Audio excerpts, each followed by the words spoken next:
All right, good morning, guys. It is May 2nd. Yeah, May 2nd. Beautiful day. First day in shorts. I know, don't look too long, you'll go blind. So this could be a quick video because I don't want to get scorched. Uh, but what I'm want to do today is we created these no-dig beds about 16 months ago, just before Christmas last winter. And they did fantastic last year for us. So it's been 16 months, and what I want to check is just to see what's happening below the soil. Now I know these are no dig beds, but I'm gonna take the shovel to it and see what they look like in comparison to just a spot right over here, and see if there's any difference. I'm sure, you know, obviously the top will have a lot more organic matter. What I will do is just push off some of the compost that we just put down, and then do a shovel full of that, do a shovel full of this, and then just do a quick comparison of the two. I think there will be some differences, mainly in probably the macroorganisms. I'm feeling like there's going to be less worms in here, and probably more worms and other macroorganisms in the no-dig beds. So just something that I'm super interested with, and if you're interested, yeah, follow along. So here we go.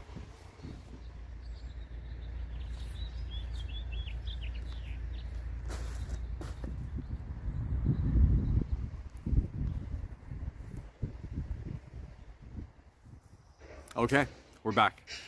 Small technical issue. It's actually the next day, but that's fine. That's fine. It actually created an opportunity, which is really, really cool. I'm going to share with you guys. Okay, so first thing that I noticed was the shovel going in. It was much, I'm not saying that the grass has compacted soil, but it was much tougher for the soil to go in. No dig bed, it was just basically one jump, and it was all the way down. So that was the first interesting thing that I noticed. Okay, so second big thing was the color difference. It was very obvious to me that there was a big color difference. The no dig was much darker. So that was pretty cool too, to see that. All right, number three, and not too unsurprising, is the actual texture of the soil was much different. The soil under the lawn was very sandy, didn't bind together very well at all. It was just basically, it felt like sand. You know, I don't know a better way to describe it. But the no dig bed, the texture of that soil, it was much darker. It was it was bound together better. When I squeezed it, it actually stayed in a ball, and it was much more moist, which isn't very surprising either. You know, it has a lot of protection, a lot of organic matter, and you know, a lot of roots that we've left in the ground. So the actual structure, the texture, and maybe the start of the structure is actually changing as well, which is super cool. Okay, number four was the macroorganisms. That's something I definitely thought would happen. I couldn't find any worms or even grubs in the soil under the lawn, but in the no dig, there was tons of worms, tons of millipedes or centipedes. I don't know which are which. And then, you know, up on top there was roly-polies, and then tons of other little guys doing their work. So, okay, so the fifth thing, and the opportunity that it created, I did a super unscientific soil test in these jars. Lots of great videos out there that show you how to do it properly.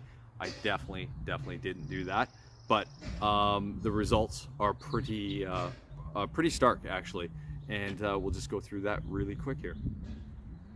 So yeah, this is the soil that came out of the lawn. It's been sitting for just about 24 hours actually. Apparently they're supposed to go longer than that, up to 42 or 72 to see, but there's enough to see here. This one is actually to the best of my ability, I would say it's about 80% sand, maybe 15% silt, and then 5% clay. And really no organic matter to speak of, that other than stuff that just got in there by accident. So that's pretty cool. And then the no dig bed sample, and this is just like 16-18 months. I came up with 60% sand, 35% silt, and same amount of clay, about 5%, and definitely, like, obviously more organic matter in it.